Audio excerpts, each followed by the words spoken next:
Assalamualaikum warahmatullahi wabarakatuh. Alhamdulillahirabbil alamin. Qalallahu ta'ala fi kitabihil karim. A'udzu billahi minasyaitonir rajim. Bismillahirrahmanirrahim. Laqad khalaqnal insana fi ahsani taqwim, tsumma radadnahu asfala safilin. Ilal ladzina amanu wa 'amilus shalihat. Wassalatu wassalamu ala nabiyyina Muhammadin wa ala alihi wa ashabihi wa ummatihi ajmain. Sahabat sekalian, kita bersyukur berjumpa lagi dalam program Jejak Langkah episode yang ke-66. Kita akan terus melanjutkan kajian kita memetik hikmah dari sejarah perkembangan umat Islam. Di sejumlah episode yang lalu kita telah membahas mengambil hikmah dari sejarah keteladanan para sahabat dekat Rasulullah. Hari ini saya ingin mengangkat sebuah tema yang sangat menarik berdasarkan pertanyaan dari sahabat kita di dalam forum. Yang sesungguhnya munculnya ada di program yang lain, yaitu program Cangkir Tasawuf. Tetapi karena jawabannya terkait dengan sejarah, maka kita angkat di dalam kajian kita kali ini, yaitu di dalam program Jejak Langkah yang memang berbasis sudut pandangnya pada sejarah. Pertanyaannya sangat sederhana tetapi sangat mendasar dan menarik. Dia bertanya, Pak Agus, sesungguhnya Nabi Muhammad itu mazhabnya apa? Sebuah pertanyaan yang terkesan bisa absurd ya, konyol, tetapi sesungguhnya memiliki filosofis yang sangat mendasar.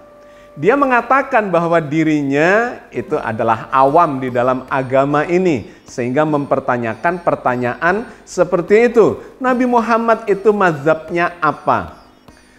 Dia mengatakan tidak mengerti, tetapi sesungguhnya boleh jadi dia mengerti dan bermaksud mengkritisi atau setidak-tidaknya heran dengan umat Islam di era ini atau bahkan sudah ratusan tahun yang lalu terpecah belah di dalam mazhab-mazhab, di dalam kelompok, dalam golongan, dalam aliran dan sebagainya. Lantas muncul ide untuk bertanya, sesungguhnya ini diajarkan Rasulullah apa enggak ya? Nabi Muhammad itu mazhabnya apa ya? Kok kita sekarang bermadzhab-madzhab? Sahabat sekalian, tentu ini adalah sebuah topik yang sangat menarik yang perlu kita klarifikasi. Saya kira sebagian besar kita sependapat bahwa Rasulullah itu pasti tidak bermadzhab. Dikarenakan pada zaman beliau semuanya kalau boleh disebut madhab ya bermadhab kepada Nabi Muhammad. Tidak ada perpecahan, setiap ada perselisihan diselesaikan oleh beliau sebagai figur utama di dalam perkembangan syiar agama Islam ini. Jadi secara sederhana sebetulnya kita bisa menyimpulkan bahwa Nabi Muhammad tidak bermadhab, melainkan menyatukan umat yang berbeda-beda ke dalam satu kesatuan yang disebut sebagai tauhid, hanya mengesahkan Allah. Perpecahan itu terjadi justru setelah Rasulullah wafat. Dan kalau kita tilik sejarahnya, sebenarnya berawal dari perpecahan pendapat secara politik. Bukan ajaran Islam sesungguhnya perpecahan awalnya itu. Berawal dari ketika Rasulullah wafat dan tidak meninggalkan wasiat. Siapa yang harus menggantikan beliau? Sehingga pada saat itu para sahabat berkumpul. Cuma ada dua golongan pada waktu itu, yaitu kelompok Muhajirin dan kelompok Ansor. Kelompok Muhajirin adalah para sahabat yang awalnya penduduk kota Mekah dan kemudian hijrah ke Madinah bersama Rasulullah. Sedangkan golongan Ansor adalah golongan orang yang penduduk Madinah yang mereka menolong para Muhajirin ini atas perintah Rasulullah. Tetapi kedua golongan ini dipersatukan oleh Rasulullah di dalam perjuangan untuk mensiarkan agama Islam ini. Nah, ketika Rasulullah wafat, kedua kelompok ini mulai terasa pengkutupannya. Ada yang mengelompokkan ini kan Muhajirin, sedangkan itu adalah Ansor.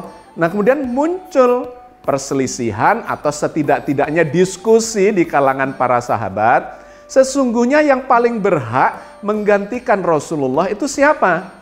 Dari golongan muhajirin kah? Ataukah dari golongan ansor?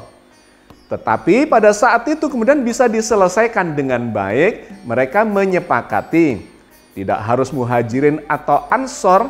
Yang penting adalah orang-orang sahabat dekat Nabi yang paling tahu visi dan misi Rasulullah. Maka disepakatilah secara aklamasi oleh para sahabat waktu itu, baik muhajirin maupun ansor. Khalifah pertamanya adalah Abu Bakar, ya sudah kita bahas. Disepakati lagi nantinya khalifah keduanya adalah Umar bin Khattab. Disepakati lagi yang ketiga adalah Utsman bin Affan dan yang keempat adalah Ali bin Abi Thalib. Yang semuanya ini dikenal sebagai Khulafaur Rasyidin, para khalifah yang benar yang mendapat petunjuk dari Allah karena mereka adalah sahabat Rasulullah yang sangat mengerti, paling mengerti apa yang menjadi visi dan misi perjuangan Rasulullah. Tetapi sesungguhnya di balik kesepakatan dari para sahabat itu ada kelompok-kelompok golongan yang belum dominan waktu itu yang menginginkan Ali bin Abi Thalib itu sebagai pengganti khalifah yang pertama sesudah wafatnya Rasulullah. Ini menjadi cikal bakal perpecahan itu yang sesungguhnya sudah muncul sejak saat Rasulullah wafat. Tapi kemudian disepakati Abu Bakar sebagai pengganti yang pertama atau khalifah yang pertama. Sebagian kecil dari para sahabat itu ada yang menginginkan Ali bin Abi Thalib sesungguhnya. Dengan alasan Ali bin Abi Thalib adalah orang yang sangat dekat dengan Rasulullah. Jelas-jelas sahabat Rasul. Yang kedua, Ali bin Abi Thalib adalah sepupu Rasulullah. Yang ketiga, Ali bin Abi Thalib ini adalah anak asuh, anak didik Rasulullah. Yang sejak kecil itu diangkat sebagai anak asuhnya, anak didiknya dan kemudian menerima pelajaran agama ini dan segala macam yang menjadi hikmah-hikmah yang terkandung di dalam agama ini secara langsung dari Rasulullah. Tetapi dikarenakan Rasulullah tidak meninggalkan wasiat apapun, maka kesepakatan para sahabat itulah yang kemudian menjadikan Ali tidak sebagai khalifah yang pertama. Salah satunya alasannya adalah Ali masih terlalu muda. Karena usianya terpaut dengan Nabi itu sekitar 30 tahun. Maka dipilihlah Abu Bakar yang paling dekat dengan Rasulullah, yang menemani Nabi dan seterusnya. Beliau usianya cuma terpaut sekitar 2 tahun dengan Rasulullah. Jadi ringkas kata, Ali bin Abi Thalib ini didukung oleh sebagian sahabat tetapi tidak bisa terpenuhi pada saat itu. Ini menjadi bibit-bibit perpecahan awal. Meskipun Ali bin Abi Thalib sendiri tidak mempermasalahkan soal itu. Beliau tetap mengakui dan taat kepada kesepakatan para sahabat. Di mana khalifah pertamanya Abu Bakar, kemudian disusul Umar bin Khattab, kemudian digantikan oleh Utsman bin Affan dan Ali bin Abi Thalib baru pada urutan yang keempat. Tetapi sahabat sekalian, seiring dengan waktu yang berjalan, bibit-bibit perpecahan dari orang-orang yang menginginkan Ali sebagai pengganti pewaris Nabi satu-satunya, bahkan dikatakan termasuk Ahlul Bait, keluarga Nabi yang tinggal serumah dengan Nabi, sesungguhnya mereka itulah yang seharusnya menjadi pengganti Rasulullah. Tetapi tidak disepakati oleh para sahabat karena Nabi juga tidak pernah mengajarkan seperti itu. Ini hanya keinginan sebagian kelompok di kalangan sahabat pada waktu itu. Nah, bibit-bibit perpecahan ini semakin meluas ketika berganti-ganti khalifah itu. Di zamannya Abu Bakar tidak bermasalah. Di zamannya Umar bin Khattab kemudian mulai membesar. Di zamannya Utsman bin Affan semakin membesar dan memunculkan pemberontakan yang menginginkan seharusnya Ali yang diangkat sebagai khalifah itu. Apalagi kemudian di zaman Utsman bin Affan ini digambarkan banyak yang tidak puas dengan kepemimpinan Utsman bin Affan terkait dengan manajemen cara melakukan mengendalikan pemerintahannya yang banyak menunjuk sahabat-sahabat dekatnya, bahkan sepupunya atau famili-familinya.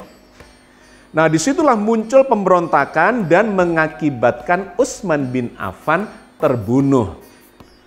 Nah, hal itu memunculkan perpecahan yang semakin besar. Ketika Ali disepakati untuk menjadi khalifah, maka di situ terjadi pertentangan. Ada yang menuntut Ali harus menghukum orang-orang yang memberontak dan membunuh Utsman bin Affan itu. Di antaranya adalah tokohnya Muawiyah. Muawiyah ini adalah gubernur Suriah di zamannya Utsman bin Affan, dan dia ini adalah sepupu dari Utsman bin Affan. Dia ingin menuntut balas kepada orang-orang yang memberontak dan membunuh Utsman bin Affan itu, meskipun mereka adalah orang Muslim juga. Tetapi Ali bin Abi Thalib tidak menghendaki itu, ingin meredam gejolak politik itu. Tetapi yang terjadi semakin membara, sehingga terjadi perang antara Ali bin Abi Thalib sebagai khalifah dan kelompoknya Muawiyah yang waktu itu sebagai gubernur. Sesungguhnya di bawah kepemimpinan khalifah, gubernur Suriah, tetapi punya massa yang cukup besar, terjadilah pemberontakan. Dikenal sebagai Perang Siffin. Perang antara kelompoknya Ali, faksinya Ali di dalam pemerintahan waktu itu dengan kelompoknya Muawiyah. Perang Siffin yang sesungguhnya kemudian bisa dikendalikan, dimenangkan oleh Ali hampir-hampir saja. Tetapi waktu itu kelompoknya Muawiyah membuat suatu trik dengan mengangkat mushaf Al-Quran. Sehingga tidak jadi diserang, tidak jadi dihancurkan oleh pasukannya Ali bin Abi Thalib, dan kemudian terjadilah gencatan senjata dan kemudian dibikinlah perjanjian perdamaian, tetapi dalam suasana yang menggantung. Karena mereka masih ingin menuntut balas atas kematian Utsman bin Affan. Perpecahan di kalangan umat Islam ternyata semakin membesar dan meluas. Kemudian Ali tidak mampu meredam situasi itu dan kemudian bahkan terbunuh oleh para pendukungnya sendiri sesungguhnya, yang waktu itu tidak puas dikarenakan Ali tidak mengalahkan, tidak menghabisi, menghancurkan pasukannya Muawiyah yang dianggap ini akan menjadi cikal bakal runtuhnya atau terjadinya perpecahan yang semakin besar di kalangan umat Islam. Muncullah seorang yang bernama Abdurrahman bin Muljam yang tadinya dia ini adalah pendukungnya Ali, tetapi karena tidak puas terhadap strategi atau kebijaksanaan Ali bin Abi Thalib yang tidak menghancurkan pasukannya Muawiyah yang memberontak waktu itu, kemudian muncullah kelompok yang ketiga yang namanya Khawarij, yaitu kelompok yang keluar dari barisannya Ali bin Abi Thalib, tidak puas dengan kebijaksanaannya dan kemudian berbalik menyerang Ali bin Abi Thalib, sehingga terbunuhlah Ali bin Abi Thalib itu oleh bekas pendukungnya sendiri, yaitu Abdurrahman bin Muljam. Maka terjadi kemelut di akhir masa pemerintahan Ali bin Abi Thalib itu. Beliau terbunuh dan kemudian para sahabat mewariskan atau membaiat keturunan Ali bin Abi Thalib untuk mengamankan situasi yang kacau balau pada waktu itu, yaitu diberikan kepada salah satu putra dari Ali bin Abi Thalib, yaitu Hasan bin Ali bin Abi Thalib. Tetapi kemudian terbukti Hasan ini tidak mampu meredam gejolak politik pada waktu itu. Dan akhirnya menyerahkan kepemimpinan itu justru kepada Muawiyah bin Abu Sofyan yang tadinya memberontak kepada Ali bin Abi Thalib itu. Sejak itu kemudian Khulafaur Rasyidin ini selesai eranya, digantikan oleh Muawiyah bin Abu Sofyan sebagai pemimpin pada waktu itu dan kemudian menghapuskan sistem khilafah yang dilakukan, dijalankan oleh Khulafaur Rasyidin itu. Muawiyah menjadi pimpinan dan kemudian menjadikan sistem khalifah itu menjadi sistem dinasti, di mana nantinya Muawiyah ini akan mewariskan kekuasaannya justru kepada keluarga dan keturunannya sendiri. Ini kemudian dikenal sebagai dinasti Umayyah, dan Muawiyah mengambil alih seluruh kepemimpinan itu serta memindahkan ibu kotanya dari Kufah ke Damaskus. Maka sahabat sekalian, sejak saat itulah Muawiyah memimpin umat Islam sebagai warisan, ya, wilayah-wilayah yang luas itu diwariskan dari zamannya Khulafaur Rasyidin ke dinasti Umayyah. Sejak saat itu terpecahlah umat Islam ini dalam berbagai kelompok, berbagai golongan yang banyak sesungguhnya, tetapi bisa diklasifikasikan menjadi 3 golongan besar. Yang pertama yang menamakan dirinya sebagai Ahlu Sunnah wal Jamaah, yang mengakui kekhalifahan Khulafaur Rasyidin itu mulai dari Abu Bakar, Umar, Utsman sampai Ali. Mereka ini menggambarkan dirinya mewakili mayoritas sahabat, sehingga disebut sebagai Ahlu Sunnah wal Jamaah, atau kita kenal sebagai kelompok Sunni. Kelompok yang kedua adalah Ahlul Bait. Mereka yang menginginkan Ali bin Abi Thalib sebagai pengganti dari Rasulullah yang sejak awal itu. Mereka pendukung Ali bin Abi Thalib. Ahlul Bait menunjuk kepada keluarga Rasulullah. Di antaranya karena satu-satunya laki-laki yang ada di Ahlul Bait itu adalah Ali bin Abi Thalib, maka mestinya kekuasaan Rasulullah, kenabiannya bahkan semuanya diwariskan kepada Ali bin Abi Thalib. Mereka di dalam kelompok yang kedua, yaitu Ahlul Bait atau kemudian kita kenal sebagai Syiah atau Syi'i. Dan kelompok yang ketiga adalah mantan pendukungnya Ahlul Bait, Ali bin Abi Thalib ini, yang keluar dari sana, yang kemudian dikenal sebagai kelompok Khawarij. Kelompok Khawarij ini kemudian dikenal juga sebagai radikalis atau fundamentalis, yang terbukti mereka melakukan pembunuhan bahkan terhadap Ali bin Abi Thalib yang sebelumnya didukungnya itu. Dari perpecahan politik itu kemudian merembet kepada ajaran Islam, dikarenakan sebagian ulama itu mengikuti golongan Sunni, golongan Syiah, kemudian Khawarij, dan kemudian memunculkan konsep teologi yang berbeda juga di dalam memahami agama ini. Maka kita mengenal ada kelompok yang disebut sebagai Jabariyah, Qadariyah, Mu'tazilah, Maturidiyah, Asy'ariyah, dan seterusnya. Itu adalah perpecahan pemikiran terhadap teologi yang sesungguhnya awalnya diajarkan Rasulullah satu saja, yaitu tauhid. Tetapi ketauhidan itu kemudian merembet menjadi ikut mengalami perpecahan terkait atau dipicu oleh perpecahan politik awalnya. Termasuk kemudian memunculkan aliran-aliran di dalam bidang fikih. Maka kita mengenal adanya mazhab-mazhab itu. Kita mengenal ada 4 mazhab misalnya di kalangan Sunni. Ada Hanafiyah, ada Malikiyah, ada Syafi'iyah, dan ada Hambali. Itu juga menunjukkan awalnya sesungguhnya perpecahannya adalah secara politik, tapi merembet kemudian ke bidang fikih.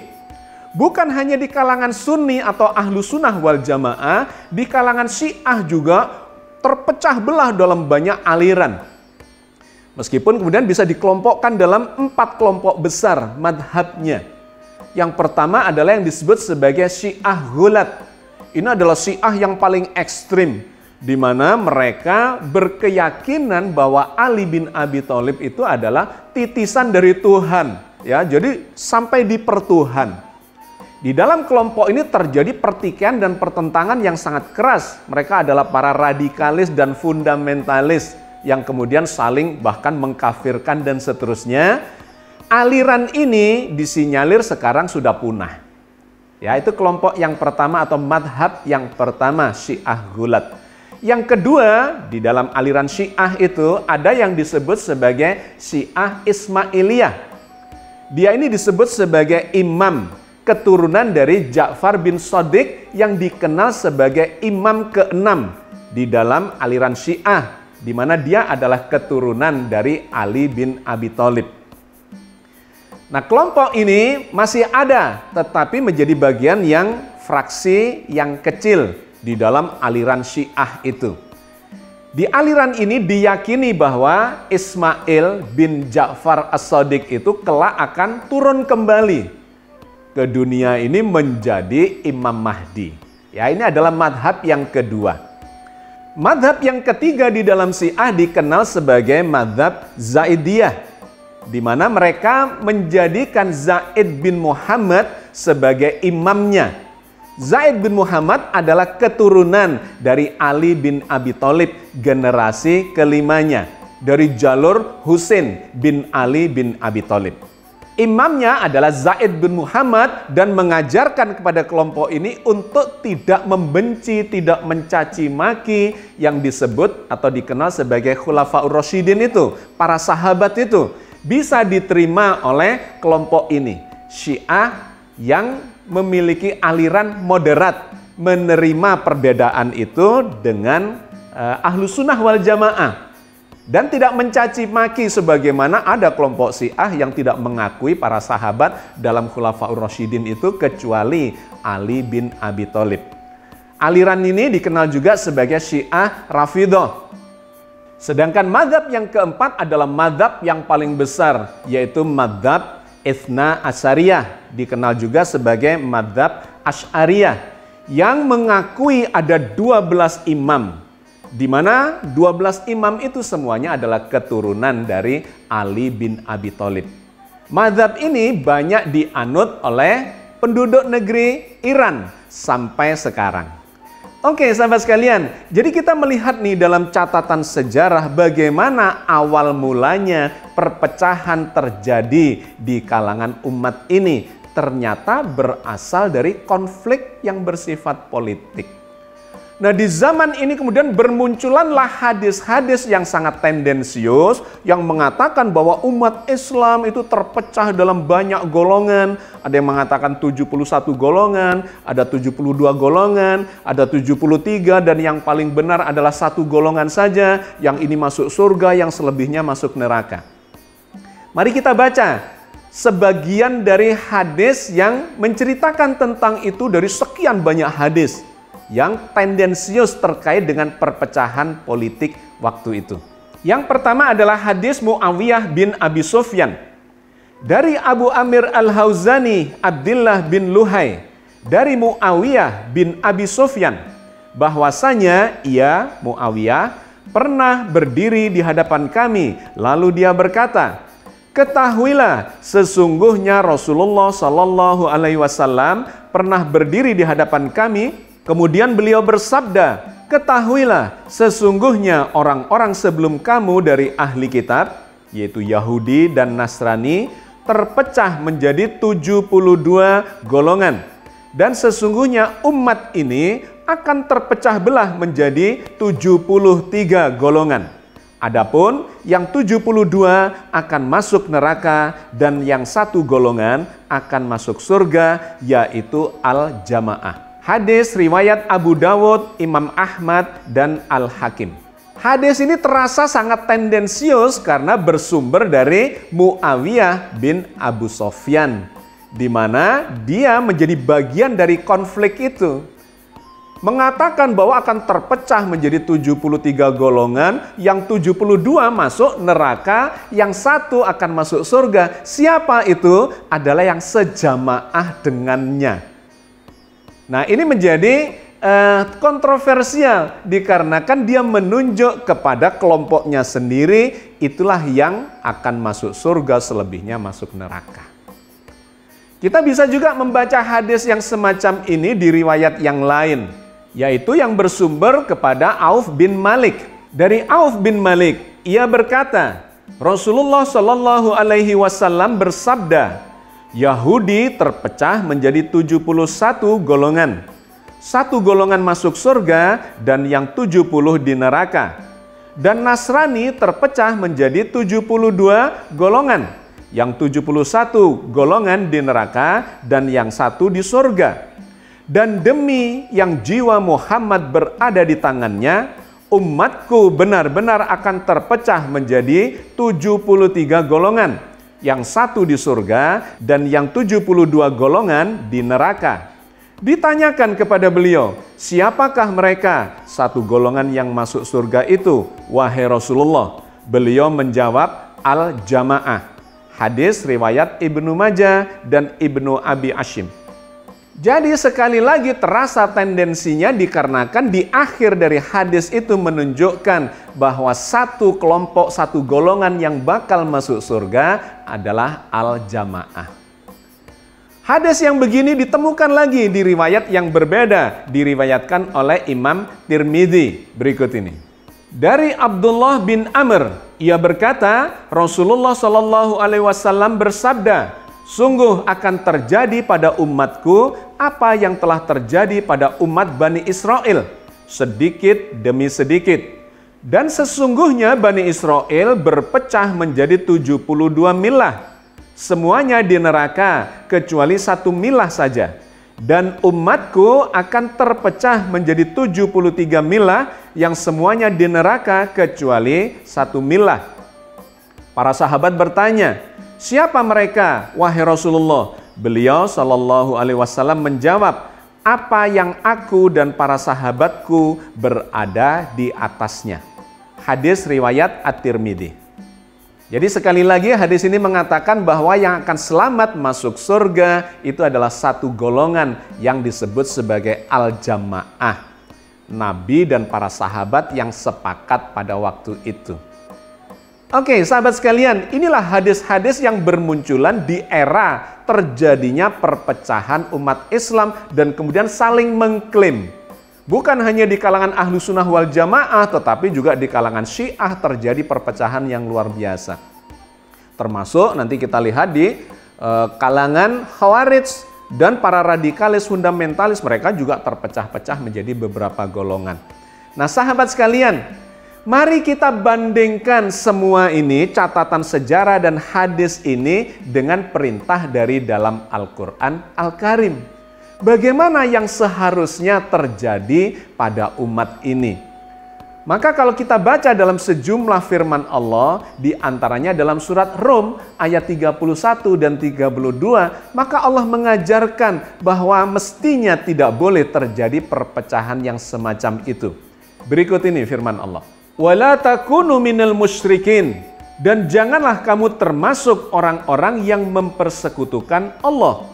Minalladzina farraqu dinahum wa kanu syi'a kullu hizbin bima ladaihim farihun, yaitu orang-orang yang memecah belah agama mereka dan mereka menjadi beberapa golongan. Tiap-tiap golongan merasa bangga dengan apa yang ada pada golongan mereka. Ayat ini mengkritik dengan sangat keras atas terjadinya perpecahan di kalangan umat itu dan mengklasifikasikannya sebagai kalangan musyrikin yang mensekutukan Allah. Karena kalau bertauhid, mestinya mereka ini berada di dalam kebersamaan, di dalam kesatuan. Tauhid, bertauhid hanya kepada Allah yang satu. Tetapi karena kepentingan politik itu, kemudian mereka memecah belah agamanya, memecah belah umatnya menjadi golongan-golongan yang setiap golongan itu merasa bangga dengan golongan masing-masing. Allah kemudian berfirman lagi di ayat yang berbeda. Misalnya di dalam surat Al-Mu'minun ayat 52 dan 53. Wa inna hadhihi ummatukum ummatan wahidatan wa ana rabbukum fattakun. Sesungguhnya ini adalah agama kamu semua, umat yang satu, dan aku adalah Tuhanmu, maka bertakwalah kepadaku. Fataqatta'u amrahum bainahum zubura, kullu hizbin bima ladaihim farihun. Kemudian mereka menjadikan agama mereka terpecah belah menjadi beberapa golongan. Tiap-tiap golongan merasa bangga dengan apa yang ada pada sisi mereka masing-masing. Jadi dengan sangat jelas Al-Quran mengkritik perpecahan itu. Orang-orang yang menjadikan agamanya, umatnya terpecah belah. Padahal seharusnya menjadi umat yang satu, bertuhan hanya kepada Allah semata. Inilah yang diwahyukan kepada Rasulullah. Nabi Muhammad SAW pasti menyampaikan supaya tidak bermadhab-madhab, supaya tidak beraliran-aliran, bergolongan-bergolongan, melainkan menjadi umat yang satu belaka. Jadi kembali kepada pertanyaan awal, apakah Nabi Muhammad itu bermadhab atau bermadhab apa? Jawabannya sangat jelas, mengacu kepada firman Allah bahwa Nabi Muhammad pasti tidak bermadhab. Karena Al-Quran, Allah yang mengajarkan kepada Rasulullah menjadikan umat ini tidak terpecah belah, melainkan menjadi umat yang satu belaka. Oke sahabat sekalian, saya kira kita cukupkan sampai di sini. Mudah-mudahan sedikit kajian tentang catatan sejarah ini menjadi pelajaran bersama bagi kita. Bahwa tidak seharusnya umat Islam ini terpecah belah. Sejak zaman itu dikarenakan urusan politik dan ternyata diwariskan sampai kepada kita 1500 tahun kemudian masih terjadi yang seperti itu. Bahkan masih ada yang dengan bangga mengatakan umat Islam ini memang terpecah belah dan yang benar cuma satu. Siapa itu? Adalah golongan kami sendiri. Sungguh sangat memprihatinkan. Mudah-mudahan Allah membimbing kita untuk kembali kepada jalan yang diridhoinya sebagaimana diajarkan Allah di dalam Al-Quran Al-Karim dan disampaikan oleh Rasulullah, diwariskan kepada kita semuanya. Amin ya rabbal alamin. Assalamualaikum warahmatullahi wabarakatuh.